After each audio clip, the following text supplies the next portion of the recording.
Good evening, welcome to Full Time Reds. It's me, Chris Brack, and Kev O'Sullivan. Finished Napoli 4, Liverpool 1. Pretty shite, wasn't it, Kev? Let's be honest. That was on par with the Man United performance, and we're saying that a bit too often now. But for me, I think this was worse because I think we were well beaten and we were never in it. And I'm genuinely worried now. You're right, it's happening too often.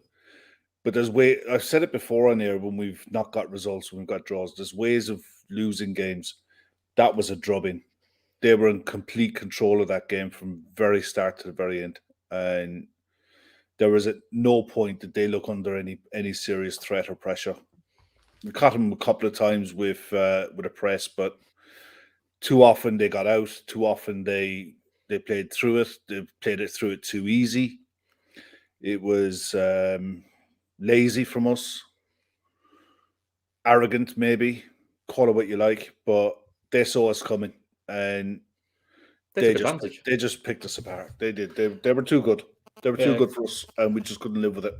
Kept all saying, "How's Milner still at the club? Is unbelievable. Taking up a spot for what?" Well, the Klopp obviously wants him there.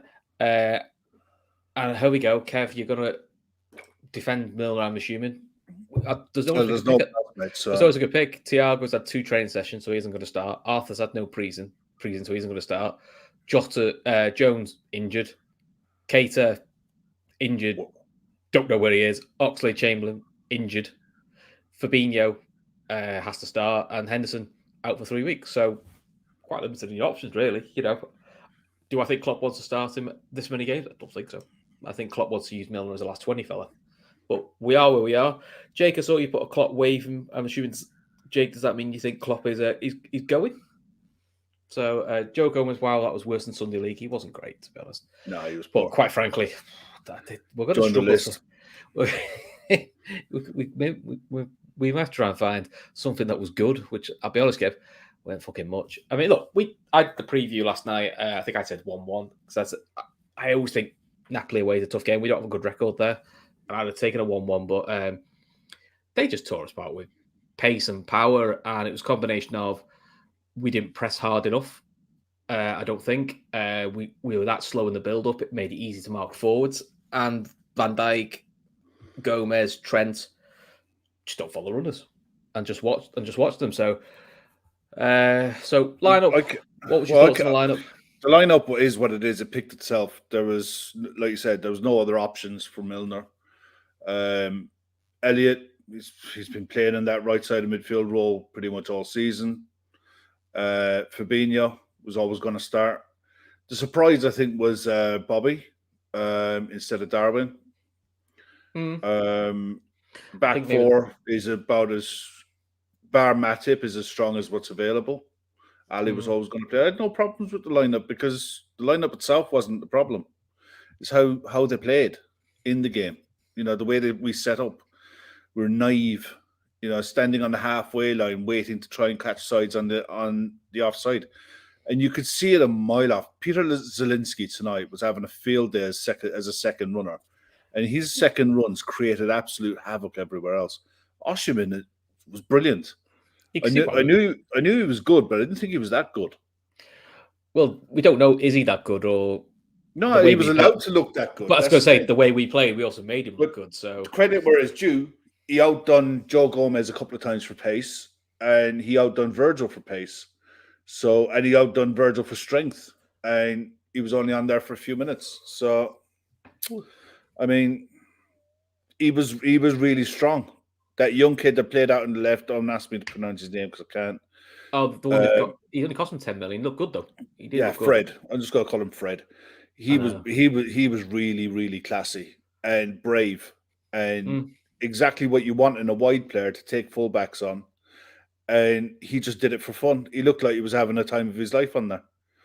You know, so. But yeah, I mean, Zielinski, look, you can see why we were linked with him years ago. We were linked with him when he was a teenager. I think it was Brendan was linked with him. No, I think it was Klopp's. It was the year we got Genie.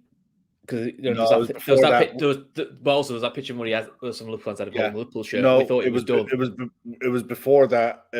He was only a really young kid, and it was a choice between him and Coutinho, and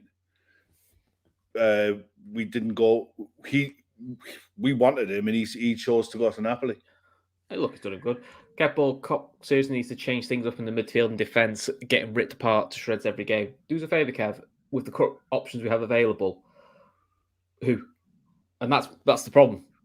We could also say, I start Thiago, I start Arthur, but they're not fit.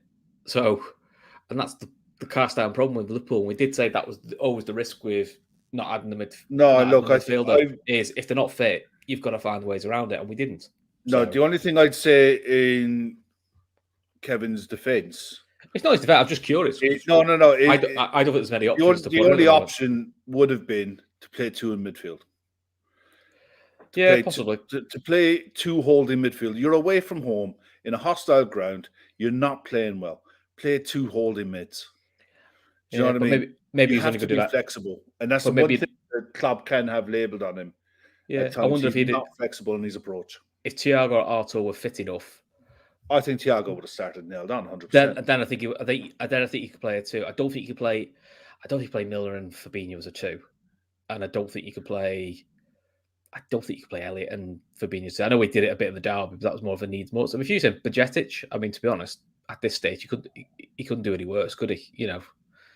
But I think it's cruel to throw a kid in a big away game in Italy. I think that'd be a bit. I think that's cruel. If you're going to give Bajcetic any times at the moment, I think it's going to be in a home game where he's got a chance to express himself. I think throwing him in away at Napoli is a bit. Yeah, look, I mean, there's loads of comments flying in there. We'll try and bring them up. A few. A load of them there because Ian McNair's season over. Oh, Jesus wept. I know it's bad, but there's a lot that needs addressing, but there's 5 games. There's 5 games left for Champions League. There's over 30 games left in the league. I think to say season's over is a little bit silly. At some point, you can end up forget about title runs, forget about 90 points. We're miles away from that. Yeah. But we're not showing any kind of form to say that we can score enough goals to get us the amount of points that are needed. We can't keep clean sheets. We're struggling in every area of the pitch at the minute. This is probably Klopp's biggest test for me. This is bigger than the test he had with the back four and the injury crisis because there was legitimate reasons for that. Because of the way he was forced to play midfield as a centre backs and what have you. This to me feels worse, and it feels like a much stiffer test because it's come really early in the season. He's got time on his side, but the games are not going to stop coming because we're struggling. The games are still going to keep coming. I mean, the turnaround to Saturday is quick. Yeah. There's no time to work on things on the training ground. They're going to have to come up with something, some way of playing to be solid and to create chances because that tonight was atrocious. Yeah, it was. I mean, first half, Jesus wept. Let's go through the goals then. So, penalty. I wasn't sure what it was for until I saw the replay. Nailed on penalty. Nailed on. Yeah, no problem with that. Now, you made a debate. Second penalty in the Premier League that is never given in a million years, and I don't think it is personally. I think it's soft, but look, gives it.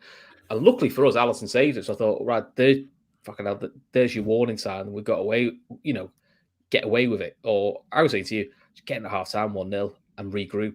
I think it was just a deer in headlight stuff. Really naive, really sloppy stuff. I mean, Gomez should just trust Alisson to clear the ball. He tries to be clever. To me, Alisson should get beat at his near post. It's I think by his standards, it's quite a poor goal to concede. Yeah. And then the third goal, Trent gets done, doesn't get back. But to me, Gomez has it. It looks like he has it under control, and he gets out-muscled, and then just no one reacts. Yeah. It's 3-0 at half-time. You're still going, fucking hell.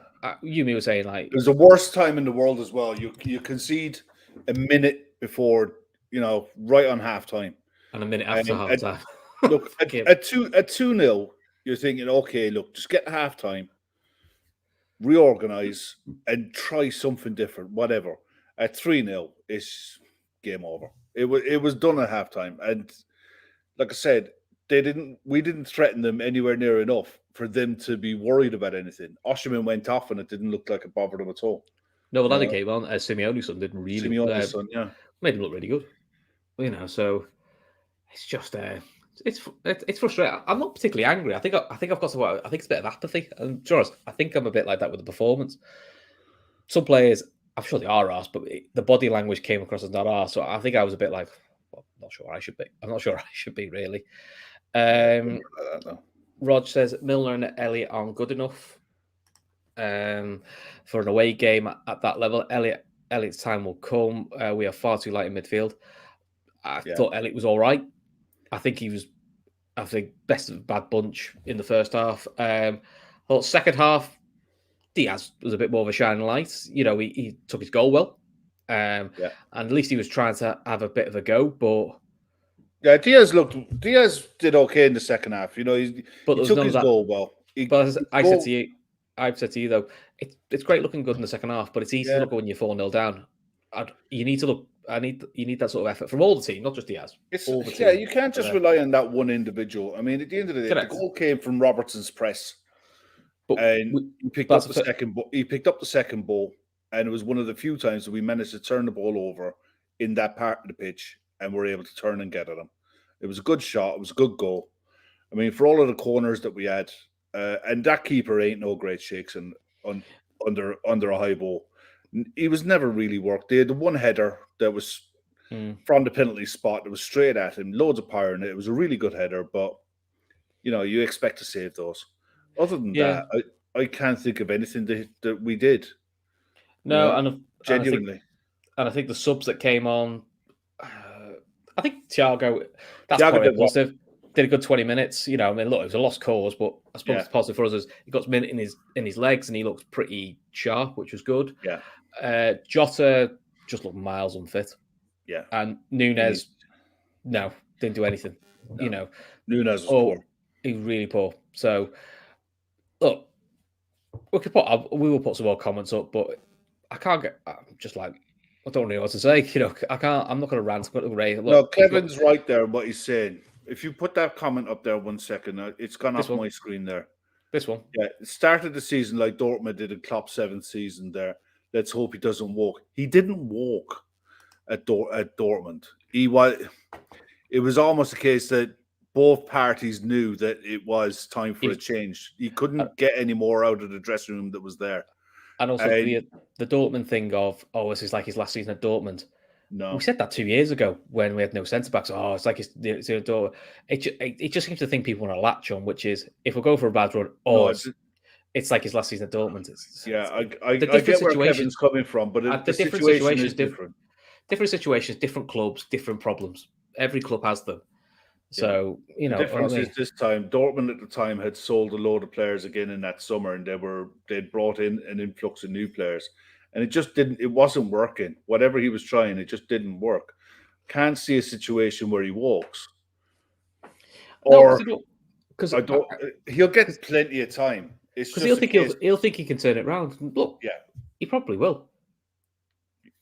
Matt's saying 2 managers sacked in 6 games. I hope my owners aren't going to get too trigger happy. No. I don't think they will. FSG they're not like. I don't think they're like that. Also, I don't think they will because he's got enough credit in the bank for me that I'm sure he will turn it around. And will have to be there. That's what it is. Bejan says the agendas are plenty, and the hope for our demise has been 6 years in the making. True. There is an element of that. Look, we can't sit here and say it's all sunshine and roses because it's not. But there's a comment there from I think it was from Archie. Will you fire that up a sec because it's just gone off my screen again? Archie, this one. Yeah, Archie doing this is asking a question there. Would either of you start that 11 with options with the options that were available for tonight? Yeah, that's the only 11 that you could start. I think the only one I'd said I think Gomez. Darwin for Bobby. That'd be the only one. I'd said try Gomez right back, Matip in the middle, I did say Fab and Milner in there, and I thought you might give Elliott and Salah a rest for Jota and Nunes, but I don't know how fit they are. Yeah, that's the other side of it. Jota's coming back off a long layoff, and it's the problem with Jota is the injury he had was a recurrence of another injury, of the same injury. So they're going to be really careful with him. Correct. And the thing is, no matter which way you dress it up, that back five is the back five that we go with more often than not, and you wouldn't blink twice about it. You wouldn't even think about it. All right, no one was asking for signings in the summer at the back, bar a backup fullback. So, in all fairness, the midfield tonight, the situation where we are in with Thiago and Arthur, both very short of match of any kind of fitness, really. You know, Thiago coming back from an injury, and Arthur hasn't kicked the ball in anger in months. G10 is saying sacking Klopp is stupid talk. It's the club and the owners that need to be held accountable. Where's our money? It's in the bank account. I'm not going that. Yeah, we can keep doing this, the owner chat, if we want to, and people are getting really upset. Here we go. Boring, to be honest. FSG failed to invest once we were on the top. So here we are again. FSG have put zero money in. If you look at quite a few clubs, the owners don't put money in. They use loans or they use other means. It's not always the same. This year we have 20 million net spend. Not good enough. Okay, fair enough. Yeah. If you think we should have spent more, I think me and you both said that we thought we should have had a midfielder in sooner. Just out of curiosity, if we're going to do the net spend chat, what was the net spend in January? Because we bought in a £50 million winger in Diaz and didn't sell anyone. But no one, I know that doesn't fit an agenda, but you know that's also the facts of the situation. There we go, Jono. Lads, you don't want to hear it, but this is what happens. This is an aging, tired squad. Okay, dokie, Jono. Yeah, I mean, look. No, he's got a point in. It is a point, but what I would say is everyone's answer is always transfers. I think it's transfers to a point, but there is also a bit of, for me, the players we've got there are good enough. They need to show a bit of bollocks, and to me, I felt the manager wasn't ruthless enough at halftime. At halftime, I'd have whipped at least 3 of them off, and I'd have whipped a couple of big names off. Send the message out. I think you could tell by the way the substitutions happened, literally by the book. It was like on the hour. And I know what you're saying, one window, Chris, yeah. But I'm just saying, you know, this conversation always comes up, but there's a plan, whatever the plan. We can have this conversation again in January. Yeah, we do. It doesn't make a blind bit of fucking difference now. We can't spend the bob. We are what we are. Exactly. I mean, but so we've got to find. This is what I'm saying now: is you've got to find solutions with what you've got, and there's enough there. There should be enough there to. Madge Apple is literally saying that in the chat there, and she's dead right. All the grumbling is pointless. We need to find solutions with what we have now, and that is a fact. Exactly. And if you don't think Klopp can do it, then you know that's when you worry. So you know, Ant is right. It is boring, but it doesn't make a difference. It isn't. It is a fair point. I don't think to a man you're going to find anyone on almost any podcast anywhere didn't say that we needed a midfielder in the summer. But the reality is we got Arthur too late. Yep. But I don't think he was 7th of September. The window is closed. We can't do anything about it. So you got to make do with what you've got. John was saying that's why I mentioned tiredness. What if the players are just mentally and physically stuffed? Fair point. Then if they are, Klopp and his medical staff should have spotted it. That's what they're paid to do. And if they didn't think they were, and now they are, that's on Klopp and the medical staff because they have to spot that. You know, that's what they're there for, or rotate someone different. You know, it's fortunate, I think, that the likes of the Ramsey is injured because I think he'd have got some minutes, and I think it would give Trent a bit of time out of the squad, which I don't think will do him any harm. But again, you know, we're suffering from things like Jones was back, was he against Newcastle on the bench? One game later, he's gone again. You know, look, players can't help being injured, but I assumed at first Jones wasn't in the Everton squad because he was being saved for this game. I thought, oh, right, that makes sense. Get more minutes in his games, and he's knacked again. Yeah. Well, no, it's the same stress factor that opened up when he started training. Yeah, Emmett saying Salah 6 goals in 27 games. Discuss. He's not in great goal scoring form, but it was an interesting thing analysis BT were doing about him, saying he's taking less shots now than he was in his previous seasons, but he's creating more chances. So you're getting to a point now, is it a combination of, because we're playing so slow, it's easy to double up on him, And he seems to be asked to play wider, not play wide, but be more of a creator than a goal scorer, because he's creating apparently on average 4 to 5 chances a game before today. So is that a tactical tweak because of the Darwin Núñez arrival? I don't know, but it's one to keep an eye on. But we are. Yeah, he's not going to get an argument. He was shite again today, but he's not the only one. There's only 2 players that could come out of that today with any kind of credit: Diaz and Thiago. I thought the rest of them were either bang on, average, or way below. Shite. And unfortunately, and no happy fucking medium. Like, there was no happy medium where you can carry 1 or 2, but the rest play to their normal. You'll get away with it more often than not. No, Dave, of water, mate. Yeah, we're both on water. We're not on pints of vodka. Definitely. It's definitely not a time for cans tonight, because if we start with the cans tonight, I've got lots to do over the next few days. So I know there's a few FSG outs in the chat. Well, look, ultimately, and I've said this a few times, if you're really not happy with the owners, which look, some people aren't, and everyone's entitled to their opinion, you are not going to make any blind bit of difference. Write an FSG out on Twitter, write an FSG out in chats, because you know what? They're not watching. If you really don't like the owners, get together and protest on big match days. Get the public seeing that you don't like it. And listen, do you know what? Not everyone's going to follow you, because some will agree, some won't. But otherwise, if you're just going to do hot air and say they must sell and all this, it's to me, it's wasted energy, because it's not going to change anything. And people saying FSG need to sell quick. Someone needs to put an offer in for the club, and don't believe the club's not up for sale. Every club is up for sale. There's a price point for everything, and now that price point may be 3.5, 4 billion, but if you do it, if someone puts it in, they'll get it. But at the moment, no one's. I don't think anyone's put a serious bid in. I think the closest room we heard was like someone putting £2 billion, which the club's worth more than that anyway. So that's. I mean, look, it's Chelsea is 4 point whatever.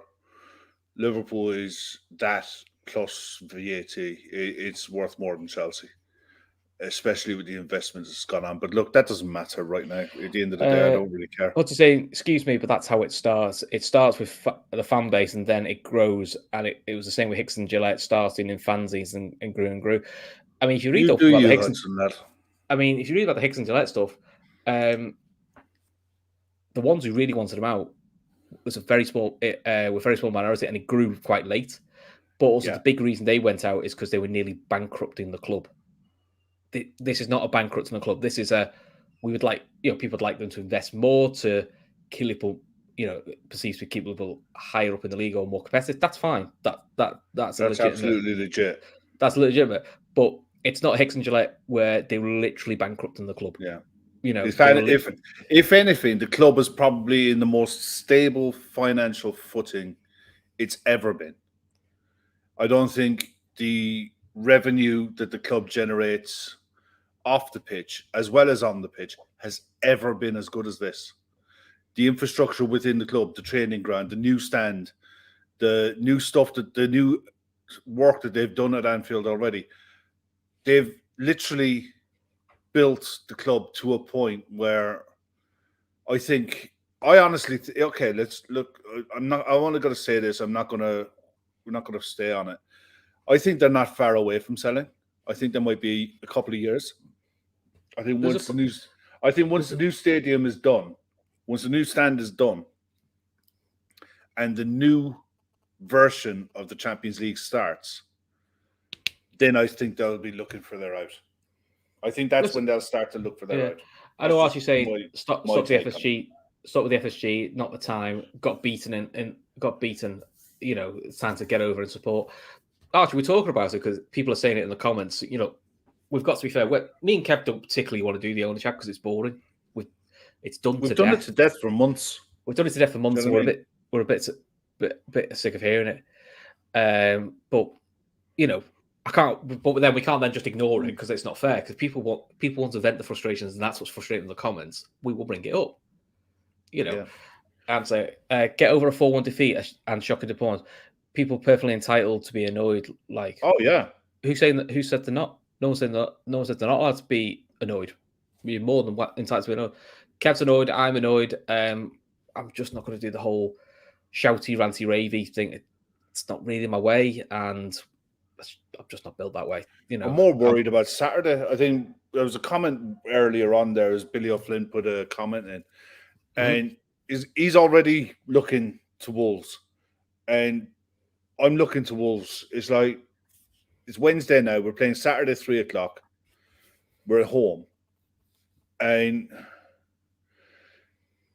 they're the kind of side who'll be they'll try to do what Napoli did tonight with the 3 players up front with pace, and try to look for late runners and look for balls in down the sides. I mean, the one thing that happened in the second half when Matip came on, defensively we looked a lot better, but at the same time they weren't really going for it. They were quite comfortable and sat back and in their shape. They didn't have to. They didn't have to come and go for it again.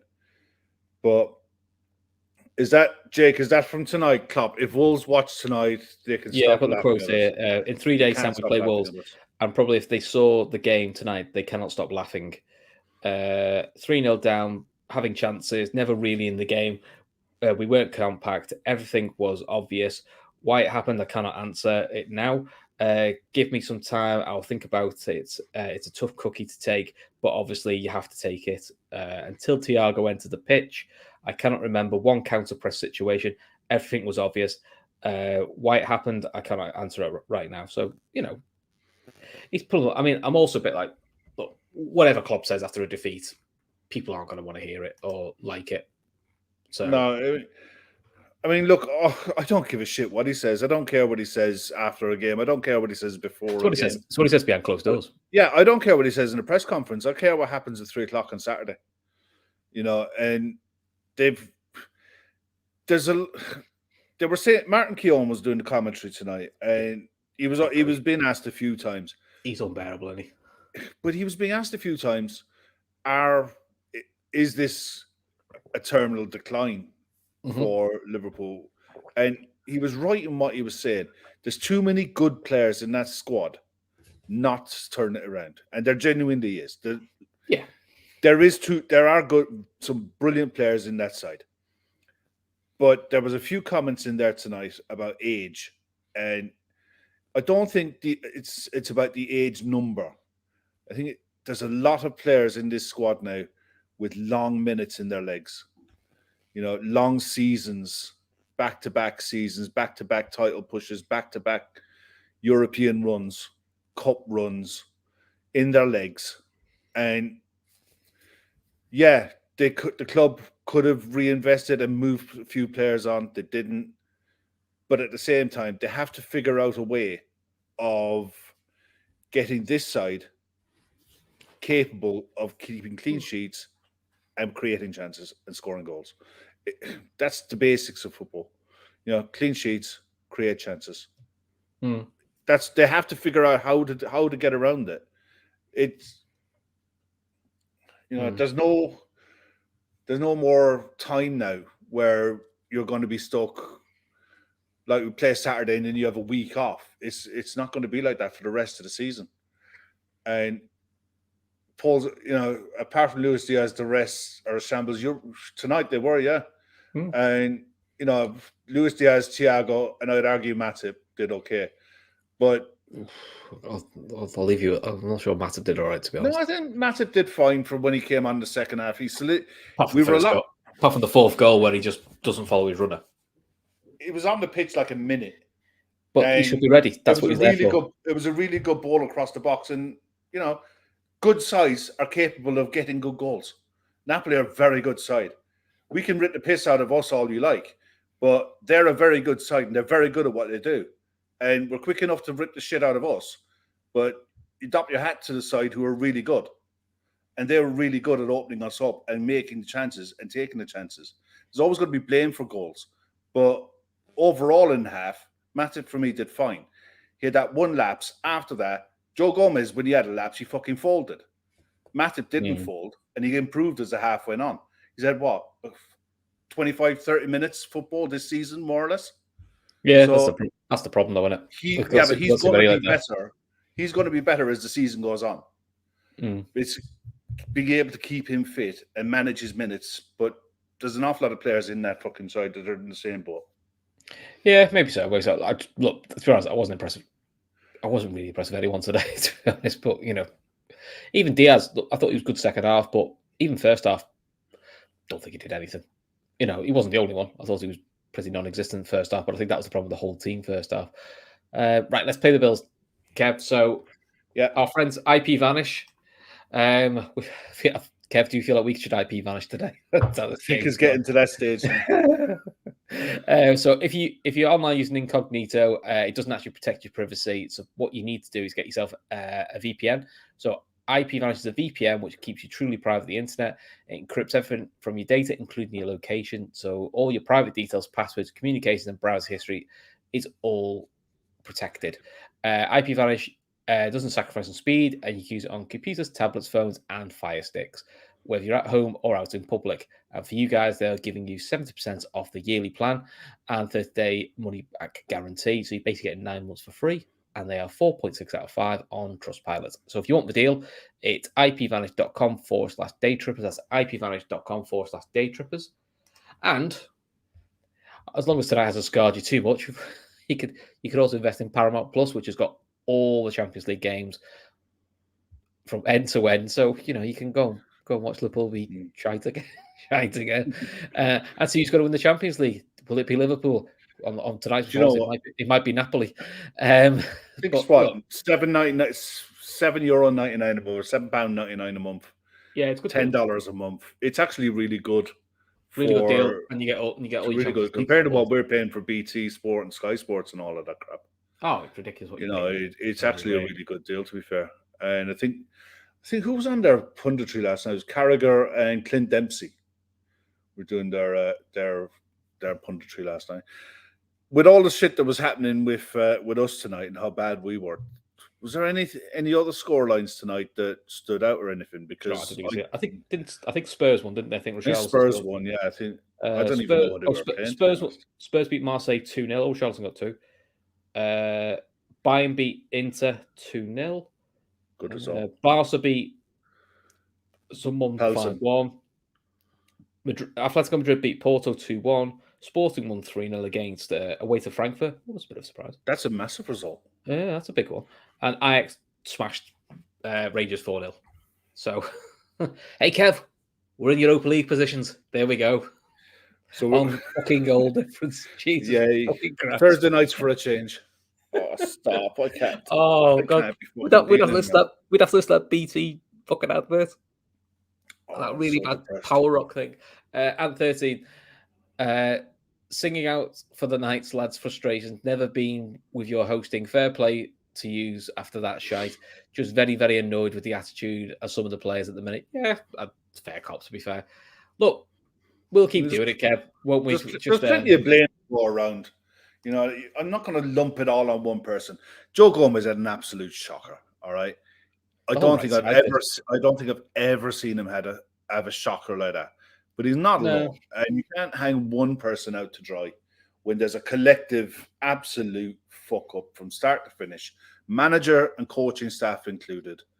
That 11 that went out on the pitch tonight should be at least at the minimum competitive in any game that they play. And we were just managed by Napoli. We were, because even when we scored at 4-1, there was no big push, was there? No, there was.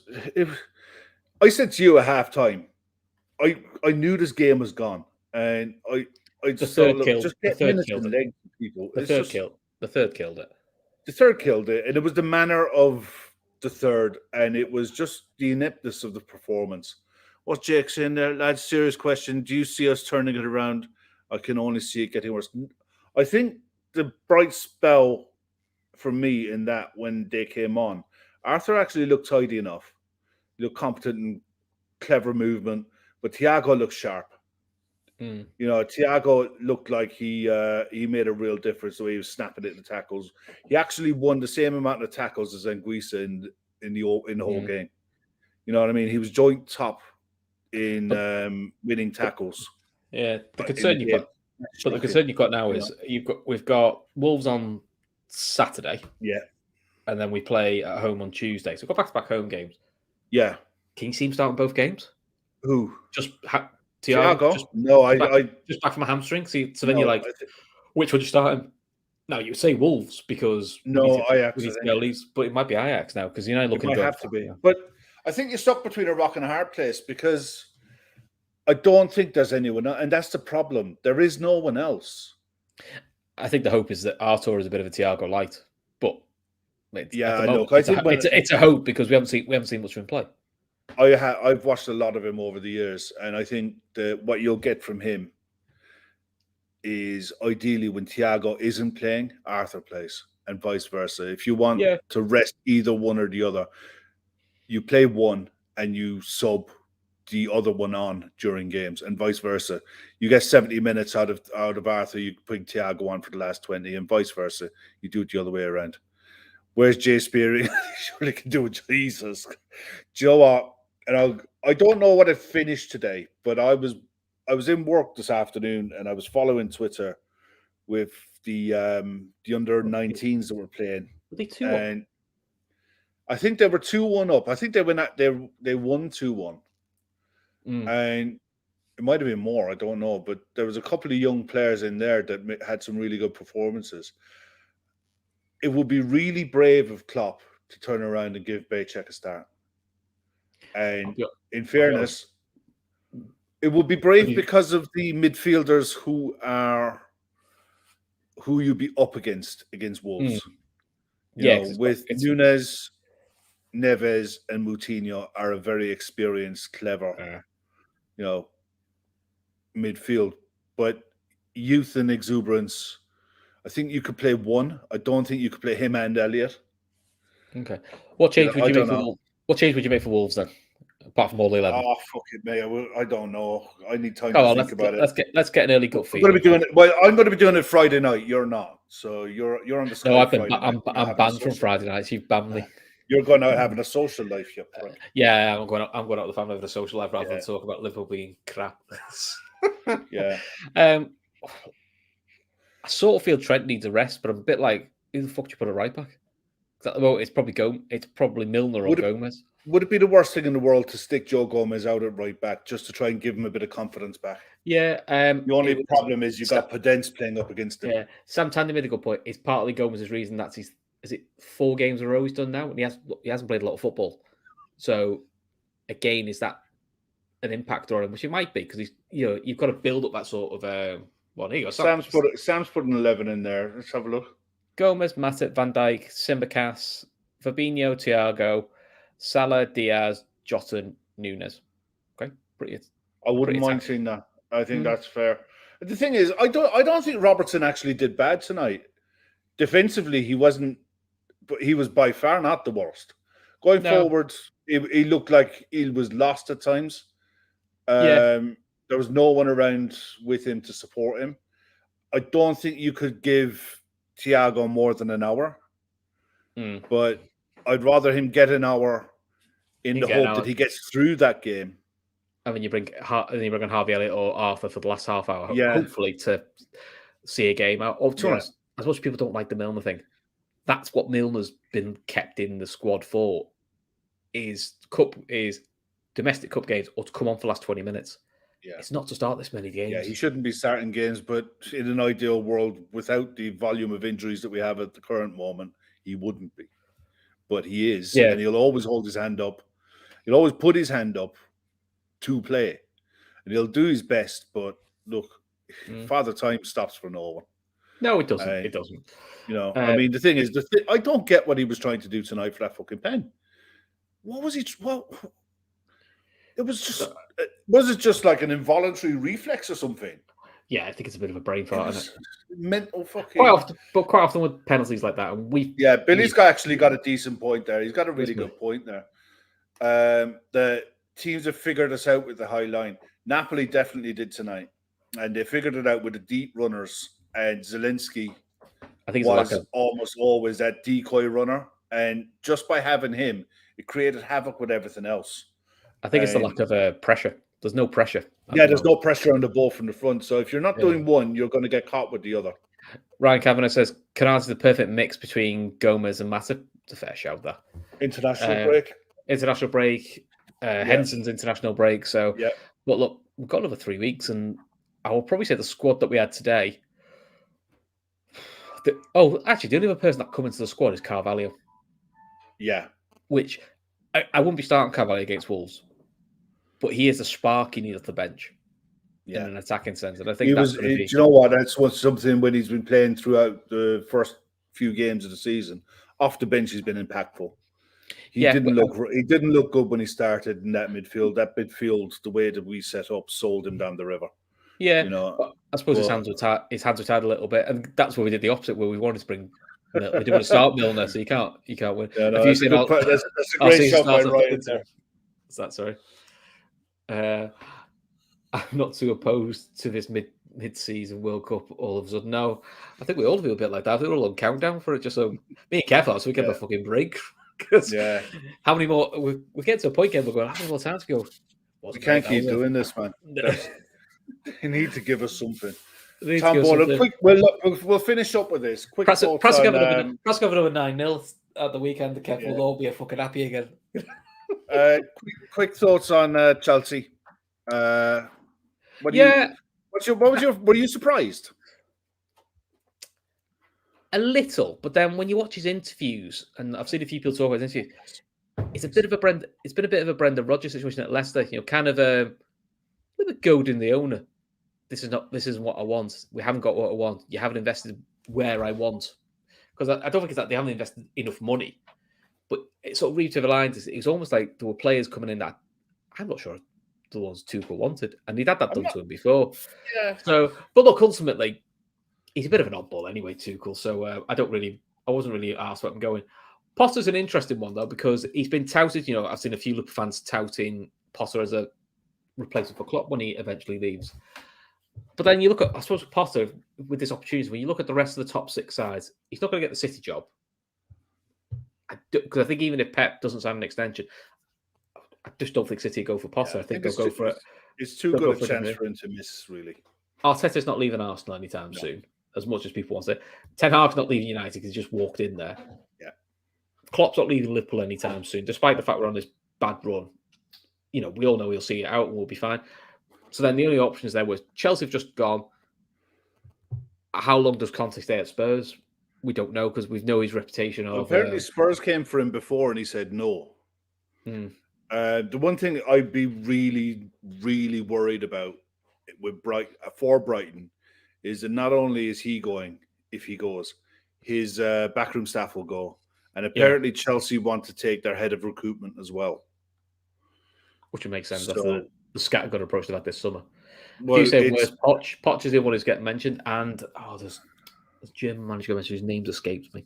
There was Leipzig have just sacked their manager as well. Yesterday after their loss on last night. They lost. They were torn apart by Shakhtar Donetsk. So John was saying, people saying Potter shouldn't take the Chelsea jobs are idiots. He's not in a position to pick and choose what big clubs he gets to manage. Technically he is, because if you don't want the job, you don't take it. I think the only reason, John, and I think that he shouldn't take it. He's really well thought of, and I think. The thing is, when it comes to clubs, it's as important for a manager to pick the right club, but to pick the right owner. And I look at that Chelsea owner, and I wouldn't trust him as far as I could throw him. That's what I mean. Whereas that's the only thing. If I was Potter, I'd be really hesitant of. You've just given this guy £250 million to spend, and you've binned him off after a few bad results because he's not your guy. He was Roman's guy. Yeah. And that's basically all that's happened. He's binned off everyone else that was linked to Abramovich. And Tuchel was the last in that run. You know, and at the end of the day, he's a coach, not a manager. John was saying, how does he know he'll get another chance? If he keeps doing what he's doing at Brighton, he will get... I honestly think the FA would take him in a heartbeat. For England, definitely. Oh, and the money-wise, you take the England job, you'll always get a better job on the back of that. You know, I think the so other thing is though, and it's he's really young still. He's still a yeah. really young The manager. other thing is, So how's he know he'll get another job? No one knows he'll get another job. But I think if you back yourself, you back yourself. Because look, I'm not trying to get rid of Tottenham's manager, but Conte is going to be at Spurs forever. He's not a long-term manager. That's just he never has been wherever he's been. He's a few years and he moves on. I feel like there's more of a structure at Spurs than there is at Chelsea. Chelsea seems so scattergun and such a basket case club behind the scenes from the outside looking in. You know, whereas he's got at Brighton a real structure and a real way of working. Now, listen, maybe if he takes that to Chelsea, that's what Chelsea wants. But yeah, I'll Chelsea tell you one thing for being a patient club, whereas Tottenham. One thing that really surprised me there, and Project Sam is talking about it. Tuchel was sacked because he wouldn't play the Americans' best player.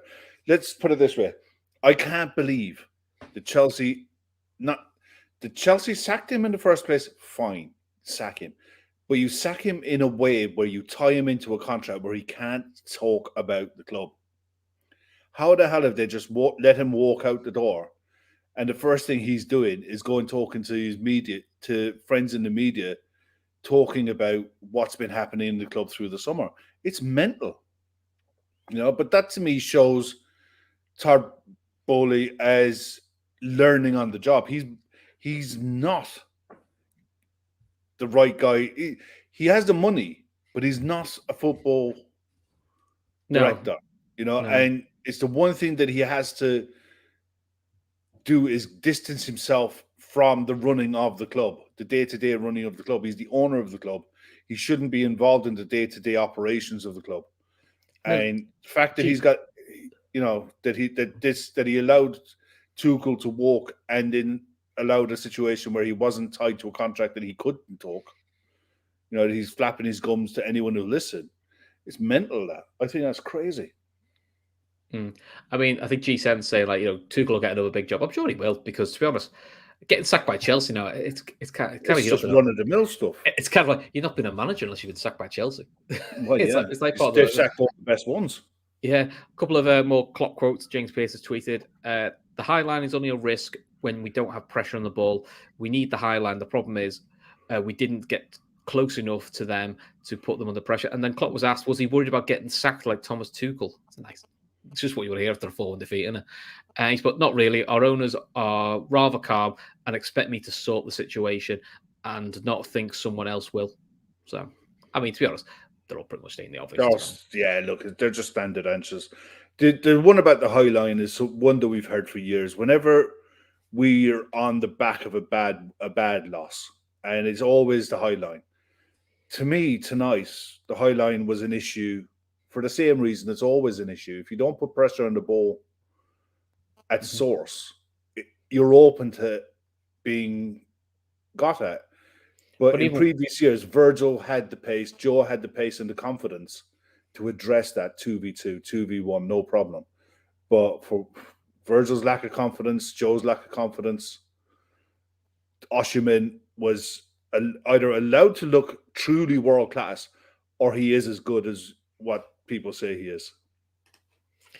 Jake saying, Naby Keita, who was left out of the Champions League squad, has been named to the Guinea squad for the international break in 10 days, suggesting he is fit. Something's up, lads. We had that. Look, please rewind to my previous answer. Yeah, we had that suspicion. I thought he was gone in the summer.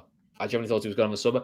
But also, to give Naby some credit as well, is Guinea also put him in the AFCON squad 2 years ago when he wasn't fit, and bloody made him even worse. Now, admittedly, he shouldn't. Your argument is he shouldn't go if he's not fit, but and I think you have a fair shout. Ant is making a fair shout there that all my days if he plays for Guinea. I'll tell you what, all my days if he plays for Guinea and scores, puts in a performance like he's got a bee in his bonnet, which he's well capable of doing. Yeah. You know, because that is basically. We've all got our suspicions of what's going on. If he plays against Guinea and he's not in the Champions League squad, then that would indicate to me then that it's not just an injury issue. I expect behind the scenes something's coming out. Yeah, I expect that to be the first, second, third, and fourth question for Klopp's press conference. Yeah, and we'll see. If any journalist worth their salt isn't on that and on that surprised. solidly, one after the other, because they'll get fobbed off with the first answer, then you go back with a second, you go back with a third until you get to the truth. It'll probably come out in the. It'll probably come out Friday night in the Leo show on the embargo section. The joys for you, More than likely. So right, rest of the week. So we've got viewers' voice tomorrow. Yeah, Emmett's in tomorrow night, I think. Oh, good. So make sure you join in and ask Emmett what he thinks of the game, because Emmett loves talking about the games when we lose. He absolutely loves it. So make sure you ask Emmett loads. And in fairness, if Matt's on there, Matt can't get blamed for it this time because he is firmly in Canada. We'll find a reason. He was watching the game on a VPN in England, so it's Matt's fault probably. We'll find a reason to blame Matt. Friday, it's yourself and who's on your show? Myself and Luke and Dave and Andy. We're working on it. That's what they call, because we'll find a new name for him anyway. We're working on it. I'll figure out the names when the time comes.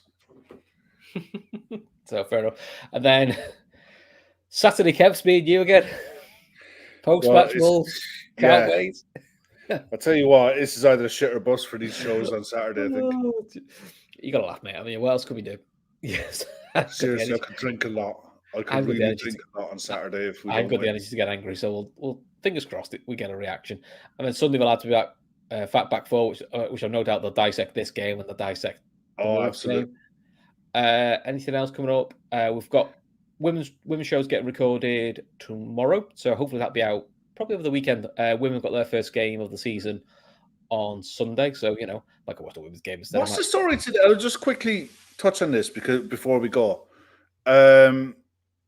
Transfer for one of the Man City players to Barcelona for a defensively, 400k. She's gone to Barca, who were the current, who got beaten the European Cup final last season by Lyon, but had won it the previous season. Barcelona are one of the best teams around. So, and Lucy Bronze, the England right back, has also gone there. So, and Georgia Stanway has left City as well, and she's gone to Bayern Munich. So, quite a few of England's women who did really well in the Euros are going to some big clubs abroad as well. So Chris Golding in the chat, 350 grand.